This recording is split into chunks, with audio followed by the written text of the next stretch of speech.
Kasi si Buddy, aking pagtanim ng nyog, nagipay puntahan ko, harikin natin sa kanyang bahay. Amigit na hari, Naagap mo kasi, Sid. Oo, pumunta ako dito sa iyo. O, bakit? Tapos na itong iyong dampa, ano? Ay, bubunga na lang. Hindi pala makapagkuha nga ng bubungo. Ay, nilagyan ko muna ng trapal at pag naulan na ako may silungan. May lakad ako sa iyo kung wala kang kagawaan. Wala pa man ngayon. Pagtanamin ka sana ng nyog. Saan? Doon sa'yo, Dunay? Oo, nadagdagan ko ng kwat yung mga wala pang tanim, yung aking nyog Dunay. Bakit magpatanim ka na? Oo.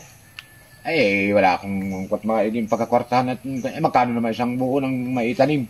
Mahal-mahal at yun ay isang tanim may 500. Wow. Isang buo? Oo. Bay, ayos na. Pag ako naka-3 buo at ay 1.5 na agad, ano? Oo, mahal-mahal yun. Mahal-mahal ang kuwan ko nun. Di kung magtatanim ka, tanim mo lang. Kailan ako umpisahan? Nasa iyo. Kung kailan ka mag-umpisa ay. Agawa nang wala naman akong gawa ngayon ang umpisahan ko na rin yun. Hela. Oo, at atanin ko lang doon, bilangin na lang, ano? Oo, bilahin mo na lang. Ay, ano yun, wala na akong kain noon, hindi na akong makain. Pili kung nasa iyo yun. Ay, hala.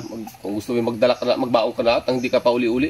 Oo, at naroon na may barita ko, hala, tsaka nga ako nila, arimahanan pa yun. Ay, ganda, no? Hela, ikaw na ang bahala doon. Ako nakarami, ay di ayaw, so... Hala. May pambili ako ng pandini ayaw, sa akong nagawang ari. Tanim mo na lang. Oo, hala. Maparin ako. Oo.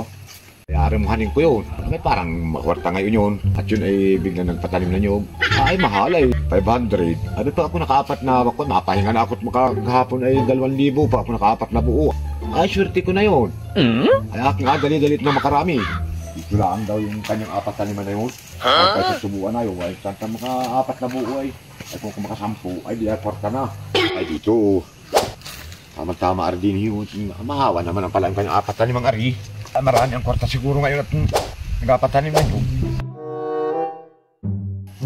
Matagunan ko na ito. 500 agad. Ka-500 na agad. Kaaga pa. Adi na. Tama na muna ito. Nakakarami-rami din. Isa. Dalawa. Ano pa isa? Tatlo. Kakain. 1.5 na agad ito. Ay, wala pang isang oras. Ay, miski mamaya na ako umulit na rin. Kunin ko na yung upa doon sa aking itinanim. Ay, ayos na yun. Miski ilang oras ay 4 na buo. Ay, 2,000 na agad. Kunin ko na muna kay Kasisil yung aking bayad. Mahigit na yun si Kasisil ay. Buo. Sit! Parang tapos ka na. Ay, ang kitos tayo ko ay kunin ko muna yung bayad yung tinanim ko. Nakailang buo ka na. Kapat. Aba. Ay di kunin ko muna yung bayad doon, yung 4 na buong itanim ko. Kunin mo na. Oo, at abili ko baga ng pang-ulam na lang. Ibig sabihin yung 4 ay sa 500 ng isa. Hindi 2,000. Oo. Ay, hindi mo pa naman makukuha yun ngayon. Bakit? Pagbunga pa. Pagbunga pa ang bayad doon. Ay, ano naman tagal noon. Ay, kita mo kaya naman napakamahal ng pagkabayad ko sa iyo nun ay. Anong aw pa ko sa iyo ngayon yun? Ay, di ganti ako ng 7 taon nito. Ano, kumakuha na nga pang bayad sa iyo noon, sa bunga noon? Sa bunga noon? Oo. Ay, Maria Josep, nakasa-asa pa naman ako na kabili man lang na masarap-sarap na ulam. Ay, hindi alangan bumayad naman ako ng kayong kamahal kung yun ay bayad din ngayon. Ay, dapat naman ay sinabi mo sa akin at gawa nang ako'y makahanap ng ibang kuhan, madalian. Ay, hindi ka naman nagtanong ay. Ay, wala ko nga at yun ay pagbuhay, wala na ako aw pa ngayon ay. Ay, ano nang tagal nun? Ay, ganito na yung anak ko nung bago man lang makakarabang maunin yung anak ko yun. Wala, hintayin mo na ang bumunga. At punta mo ako dito pag may bunga na. Namatay pa yun, hindi mo lang bayad yun. Ay, wala. Ay, ahulipan mo yun. Ay, Maria Josep naman. Ako pang gahulip nun.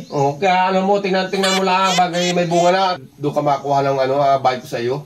Ay, Maria Josep, malakad na. Wala. Ay, anong tao yan? Ay, tuwa ko pa naman. Akala ako'y makita na ng ganong kagandang at makakabili mala ng ulam at saka pandagdag na pambili ng bungay. Ay, inako. Ay, di ba na aring aking pagulok na rin bago mo makakuha ang bayad at pagbunga para ang bayad?